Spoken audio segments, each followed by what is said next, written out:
वो कभी न बदले, कभी न जाए। इसलिए जब हम विवश होते हैं, बीमार होते हैं, पराजित होते हैं, परिस्थिति में होते हैं, तो हम विनम्र होते हैं। और जब उनसे मुक्त हो जाते हैं तो हमारा स्वभाव, हमारी प्रकृति बदल जाती है। जब चुनाव का समय आता है तो नेता हर घर पर जाता है, माता जी, मौसी, चाची, भाभी, ताऊ, चाचा। और जब चुनाव हो जाए तो ए मिस्टर, मजाल है कि किसी को ताऊ बोल दे, चाचा बोल दे, मामा बोल दे। इसलिए वास्तव में जीवन में उस तथ्य तक पहुंच जाने के बाद भी बाल गंगाधर तिलक, महामना मालवीय, महाराज वल्लभ भाई पटेल, राजगोपालाचारी जी और ऐसे महापुरुष, शास्त्री जी और ऐसे महापुरुष जिन्होंने सफलता की उच्चतम स्थितियों को पाने के बाद भी न उनकी भाषा बदली, न स्वभाव बदला।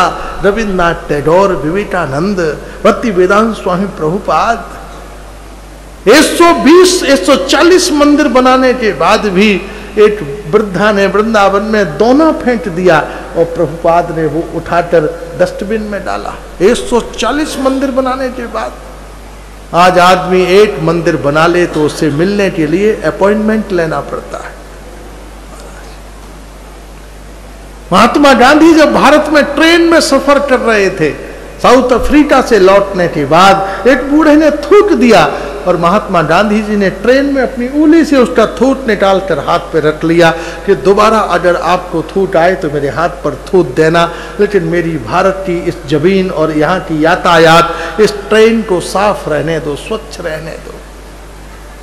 हमारे जीवन में बहुत से दुख आएंगे लेकिन हम विकृत हो जाते हैं, बहुत से सुख आते हैं, हम अहंकारी हो जाते हैं।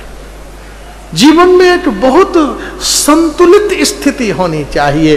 जिंदगी ऐसी है जैसे बाजीगर रस्सी के ऊपर चढ़ता है ना, न वो इधर गिरे न वो इधर गिरे, सीधा चलता चला जाए। हमारी जिंदगी भी उस बाजीगर की रस्सी के समान हो कि वास्तव में न हम दुख में गिरें न हम सुख में गिरें, न किसी की गाली हमें रुला सके न किसी की प्रशंसा हमें तना सके। हम दोनों के केवल दृष्टा हो जाए, भोगता न हो, न हमारे कान में गाली पड़े न हमारे कान में प्रशंसा पड़े। हमारे कान में पड़े तो हरे कृष्ण कृष्ण कृष्ण हरे हरे, हरे राम राम राम हरे हरे। इसलिए वास्तव में जब भी इन जीवन की संचेतना का महाप्रवेश जीवन में होता है, हम अपने जीवन को, अपने नैसर्गिक सत्य को उस प्रकृति और उस मर्यादा से आबद्ध कर लेते हैं महाराज। इसलिए वास्तव में हम अपने नैसर्गिक, एक वृद्धा माँ के यहाँ जब नई बहू आए उस समय वो जरूर विचार करे कि जब मैं बहू बनकर गई थी उस समय मुझे कौन कौन सी बातें अच्छी न लगी, अपनी सास की, अपनी नंद की, वो उस समय उसे याद कर ले और अपनी बहू के प्रति वह व्यवहार कदापि न करे जो उसे उस समय बुरा लगा था। आपको कोई गाली देता है, कितने हर्ट होते हो। आप भी सोच लो, जब मैं किसी को गाली दूंगा, भले वो मेरा स्लेव सही, नौकर सही, ड्राइवर सही, वॉचमैन सही, मेरी पत्नी सही, मेरा बच्चा सही, वो कितना हर्ट होगा। और इसलिए वास्तव में इस कथा का यही प्रसाद है कि हम हर्ट हो जाएं लेकिन हम हर्ट करें नहीं, हमारे द्वारा किसी को दुख न पहुंचे। इसलिए हंसते हुए निकल जाओ, मुस्कुराते हुए निकल जाओ। जीवन का वो श्रेष्ठतम तत्व हमारे जीवन में प्रकट हो। सौदास ने महर्षि गौतम से श्रेयसे सर्व गुणों वेति ही सर्व संस्कार उच्यते, सारे गुण और संस्कार और श्रेष्ठत्व को उसने प्राप्त कर लिया और भगवान शिव के चिंतन में वो आत्म समाधि में बैठ गया। वो इतना प्रकाशित था कि चारों दिशाएं उससे प्रकाशित थी। लोग उसकी अभ्यर्थना और पूजन करते थे। जब वो समाधि में बैठा था, तो एक दिन महर्षि गौतम स्वयं उसके पास आए लोगों की प्रशंसा और आत्म तेज से उसकी बुद्धि इतनी विकृत हो गई कि उसने अपने गुरु के आने पर भी उठकर खड़े होना उचित न समझा कि अब तो मैं स्वयं तेजस्वी और प्रकाशित हो उठाओ। महर्षि गौतम बहुत प्रसन्न हुए कि मेरा शिष्य इतना तेजस्वी और प्रकाशित, और वो उसे दूर से ही आशीर्वाद देकर चले गए। बहुत से शिष्य होते हैं जो अपने गुरु का स्वरूप नहीं समझते और न उसका महत्व भी नहीं समझते। अरे हाँ ठीक है, ले ली दीक्षा, आप क्या करना है, हम तो स्वयं प्रसिद्ध हो गए, अब तो हमारी पूर्ण प्रसिद्धि हो गई है, अब हमें उनकी क्या जरूरत, अब हमें उसे आवश्यकता नहीं है। वो गुरु को छोड़ के सब जगह घूम आते, केवल नहीं जाते तो गुरु के पास ही नहीं जाते।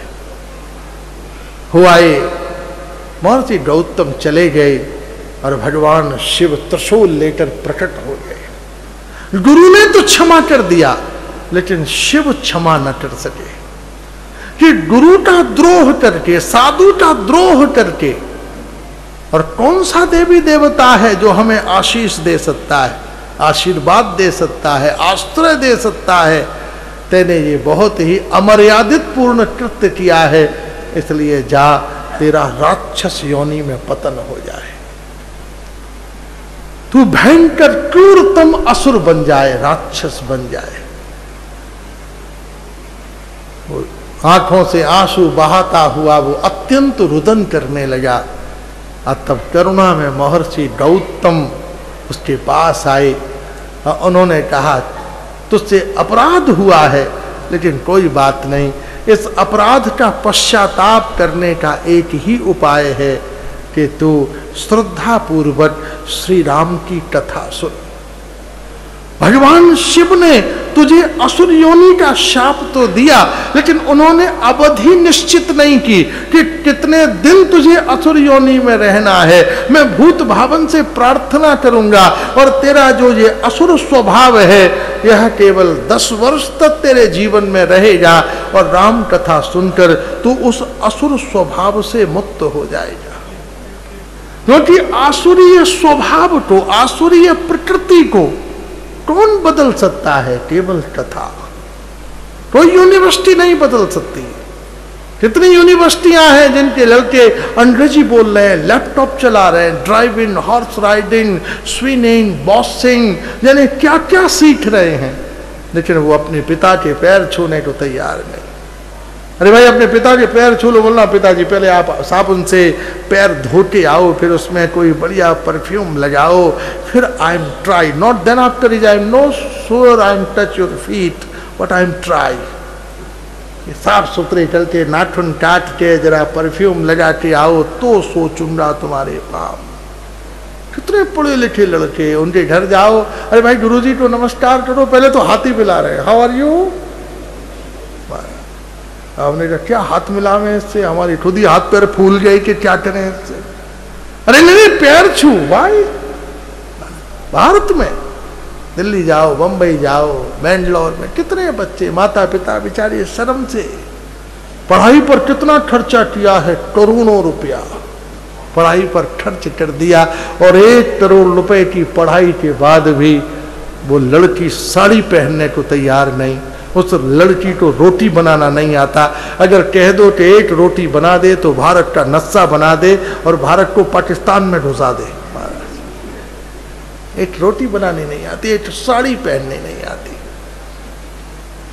एक माला हाथ में दे दो तो नाक कट के चूर चूर हो गई उसकी। मैं और माला, ओहो, मैं ये माला नहीं जानती, वैजंती माला जानती हूं महाराज। क्या जानती? बच्चों के कमरों में जाओ, कितने लोग हैं लुधियाना में ही, घर में हमको ले आए बेचारे, किसी की दुर्भाग्य होता है, जब बुरा समय आता है तो हमको बुला लेता है घर में, महाराज जी आइए हमारे घर आइए। घर आ गया, उसकी पत्नी ने कह दिया महाराज जी पूरे घर में चरण डाल दो। उसका पति मना कर रहा था, रहने दे रहने दे।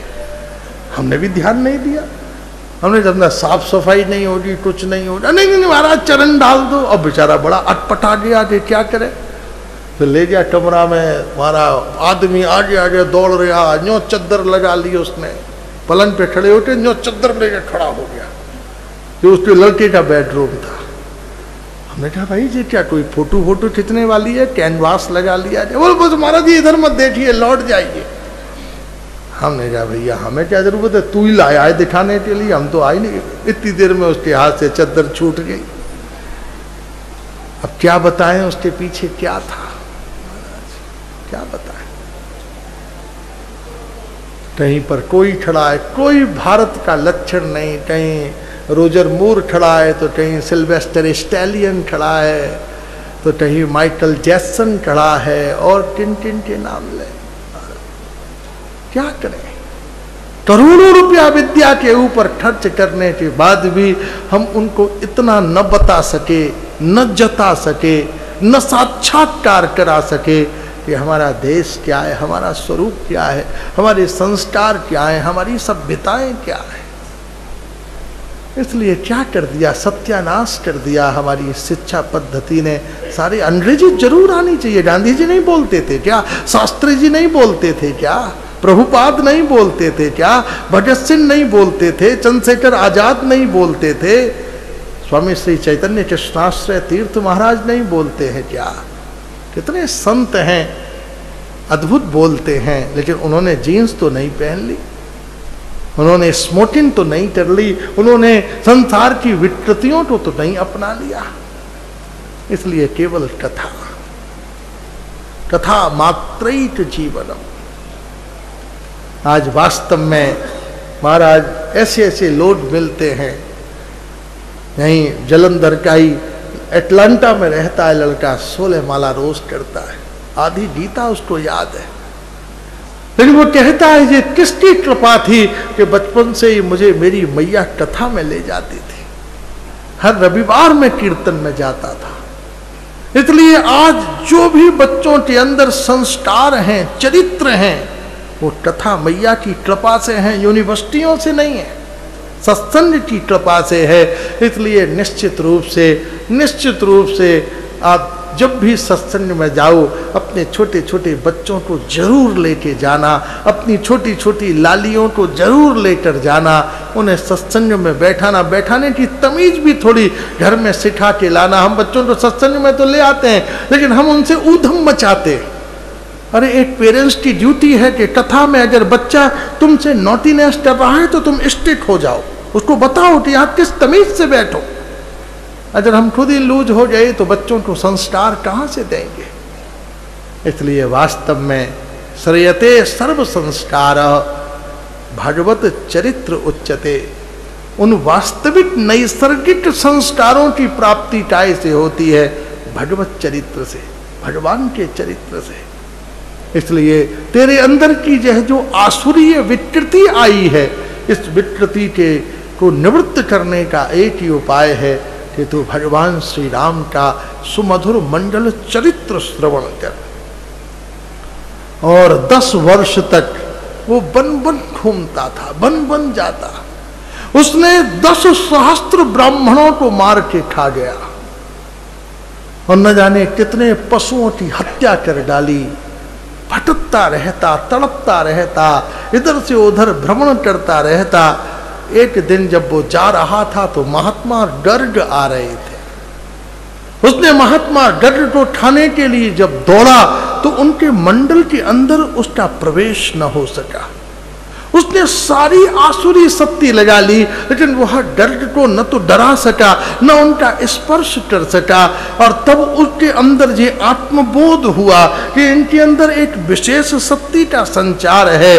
क्योंकि महात्मा गर्ग नाम संकीर्तन करते हुए श्री राम जय जय राम, श्री राम जय जय राम, श्री राम जय जय राम नाम संकीर्तन करते हुए और वाल्मीकि रामायण के मंडल मंत्रों को, श्लोकों को गाते हुए आ रहे थे। तो भक्तितः कवचम त्वया। जिंदगी में सबसे बड़ा कवच क्या है? भगवान की भक्ति। ये तंत्र मंत्र यंत्र षड्यंत्र ये ज्यादा दिन रहने वाले नहीं है। बड़े बड़े तांत्रिक हैं, षड्यंत्रिक हैं। आजकल टीवी खोल कर बैठो, चल ऊपर की हवा, नीचे की हवा, महाराज दाई हवा बाई हवा, 11 रुपए में ऊपर की हवा, 200 रुपए में नीचे की हवा, जिन्हें कौन कौन सी हवाओं का वर्णन है। तब पंजाब में बहुत ज्यादा आती हैं वो हवाएं महाराज, टीवी खोल के बैठो, ये हो गया वो हो गया, यहाँ की हवा माँ की हवा, ये हो गया वो हो गया, बिड़ला काम शादी हो जाए, मन बुलंद पत्नी मिल जाए, मन मॉडल मिल जाए, मुकदमा जीत जाओ, लिस्ट लगी हुई है। और लोग मूर्खों की तरह दौड़े जा रहे दौड़े जा रहे दौड़े जा रहे। कितने लोग हमारे पास आते हैं, महाराज जी कृपा कर दो, उसने हमारे व्यापार को बांध दिया। उन्हें कहा भैया बांध दिया तो खोल दो। उन्होंने ऐसे नहीं बांधा है, वो वैसे शटर में ताला नहीं लगाया, वो आंखें मटका के हाथ घुमा के बांध दिया। हमने कहा भैया कौन ने बांध दिया, तेरा हमारे पास भी ला। हम सब भक्तों से भिक्षा मांगेंगे कि लाओ भैया थोड़े थोड़े हम हमारी सेवा करो, और उस बांधने वाले को कुछ हम सब मिलके डोनेशन दें कि ऐसी कृपा कर दे कि जरा पाकिस्तान को बांध दे। इस बेचारे गरीब की दुकान क्यों बांधता है परचूनिया की कपड़ा की, जरा अपने मैजिक अपने जादू का इंटरनेशनल प्रयोग कर, उन सबको बांध जिनके अंदर दुर्बुद्धि है, हिंसा है। 5 लाख पशुओं को रोज चांदनी चौक के बाजार से खरीद कर लोग ले जाते हैं और उनकी गर्दनें तोड़कर चूस कर उनका खून पी लेते हैं। जरा उन राक्षसों को सद्बुद्धि दे, उनके अंदर दया और करुणा का उदय कर। इसलिए व्यक्ति वास्तव में केवल भक्तिदाह, आप सत्य में पुरुषार्थ में सरल सात्विक जीवन जियो और विनम्रता पूर्वक सबका आदर करते हुए हरे कृष्ण कृष्ण कृष्ण हरे हरे, हरे राम राम राम हरे हरे। अरे जमीन पर सोने को दरी मिल जाए तो धरती माता की गोदी में लेटने का सौभाग्य मिल गया। क्वचित भूमौ शय्या क्वचिदपि च पर्यन्त शयनम, क्वचित् शाकाहारी क्वचिदपि च शाल्योदन रुचि, क्वचित् ग्रंथाधारी क्वचिदपि च दिव्यांबरधरो, मनः स्वीकार्यार्थी न गणयति दुःखम न च सुखम। जमीन पर सोने को मिल जाए तो मैया की गोदी में सो रहे हैं, सोने के पलंग पर सोने को मिल जाए तो नारायण की कृपा, हाथ में रखकर रोटी खानी पड़े तो करपात्री हो जाओ, सोने के पात्रों में चर्ब चोष्य लेह भक्ष भोज्य अम्ल तिक्त कटुकसाय मधुर सप्तरस विनुमंजित पदार्थ मिल जाए तो भगवान की कृपा, लंगोटी पहनकर चलना पड़े तो श्री राधे श्री राधे श्री राधे, और सुंदर कौशे वस्त्र पहनकर भी अनुभव कर लो कि किसी ड्रामा कंपनी में हमें रोल मिल गया है, जो काला कोट पहनकर टाई कसकर जूता पहनकर सुरु सुरु करते जा रहे हैं। ये जिंदगी का सबसे बड़ा नाटक है, क्योंकि जब शरीर छूटेंगे तो टाई भी उतर जाएगी, सूट भी उतर जाएगा, पैंट भी उतर जाएगी, हाथ की अंगूठी भी बेटा उतार लेगा, केवल थोड़ा सा एक कपड़े से मुंह ढककर टेढ़ी मेढ़ी लकड़ियों पर जलाकर नष्ट कर दिया जाएगा। इसलिए वास्तव में हम जीवन के उस नैसर्गिक स्वभाव को, प्रकृति को समझ लें, यही जीवन का यथार्थ बोध और ज्ञान है। आपके उस मंडल में मेरा प्रवेश नहीं हो रहा, कोई तंत्र मंत्र मुझे रोक नहीं सकता, लेकिन आप क्या कर रहे थे, आपके पास ऐसी क्या शक्ति थी?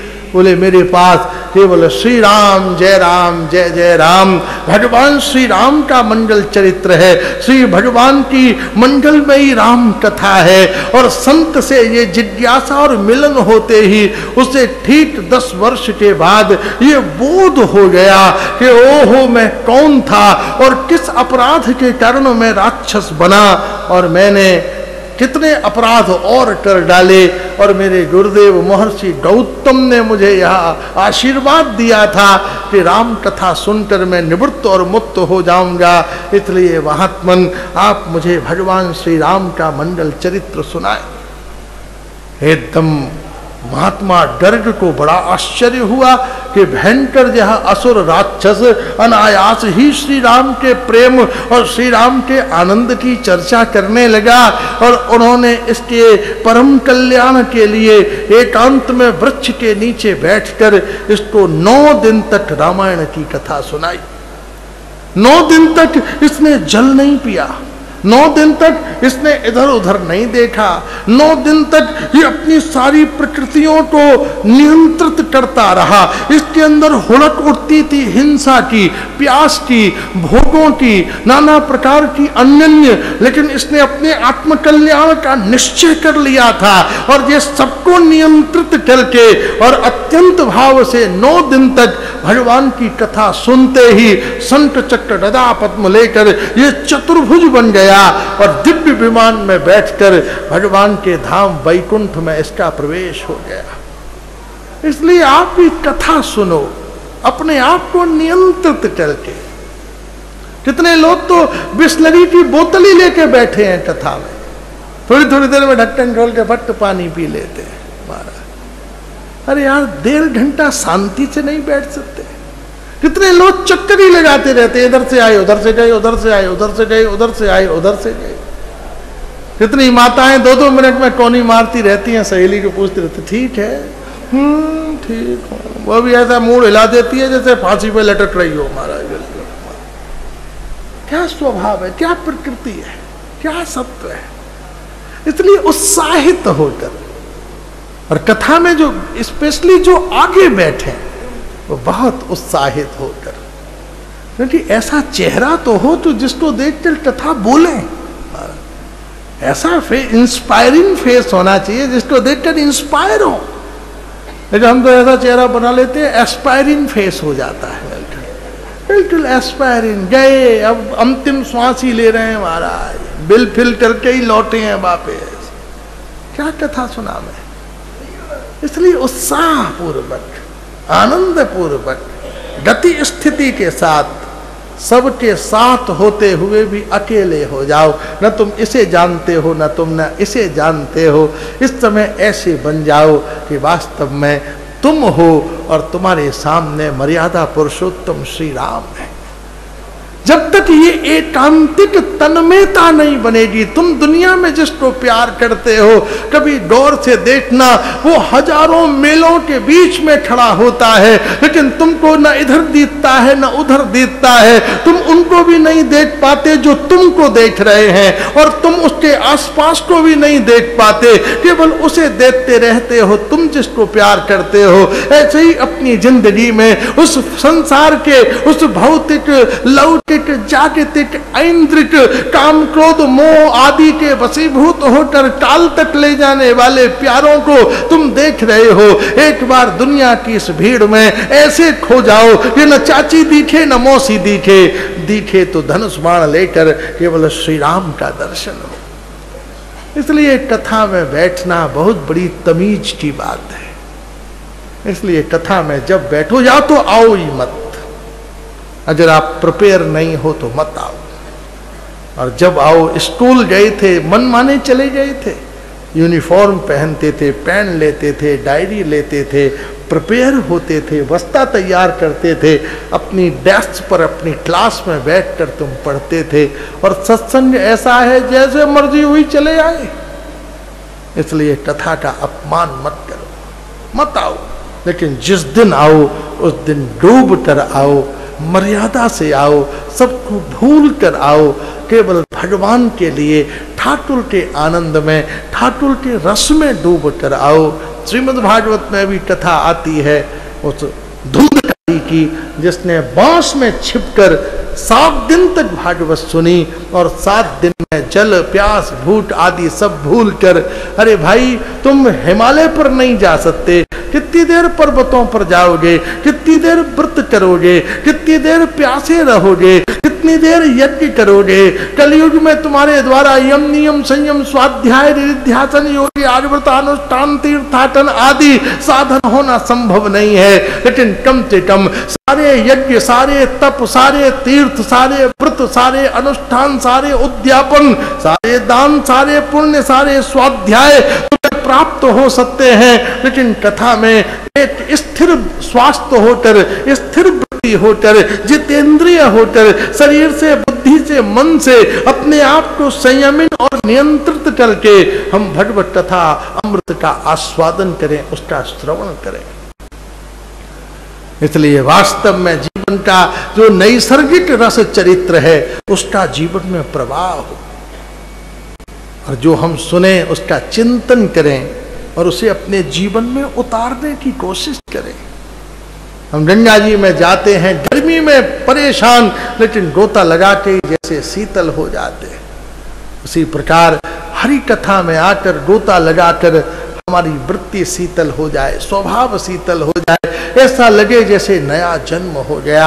आज से पहले न कोई शत्रु न कोई मित्र, एक नई प्रेरणा, नई चेतना, नया उत्साह, नया आनंद, नई भक्ति लेकर, नए तीव्र नियमों को लेकर कि अब हम जीवन में भजन करेंगे, संयमित जीवन जिएंगे, मित भुट मित बाट मित सैन, थोड़ा खाएंगे, थोड़ा बोलेंगे, थोड़ा सोएंगे, ज्यादा खिलाएंगे, ज्यादा सुनेंगे और ज्यादा जागृत होकर शास्त्रों का स्वाध्याय करते हुए अपने देश, अपने परिवार, अपनी संस्कृति और अपने परिवेश को सुंदर बनाएंगे।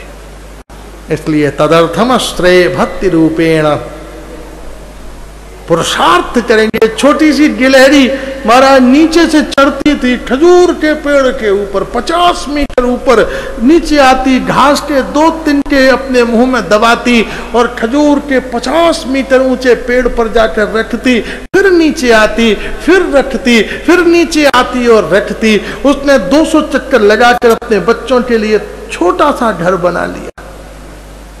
हम भी पुरुषार्थ करें, प्रयत्न करें अपने आत्मोत्थान के लिए कि हमारे हृदय में हम जप और भजन करके भगवान के लिए भी छोटा सा स्थान बना लें।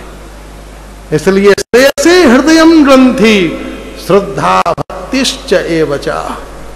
सत्संग में आज हमें क्या करना है? ठाकुर जी कहाँ रहेंगे? ठाकुर जी आ जाए तुम्हारे पास, कहाँ रखोगे?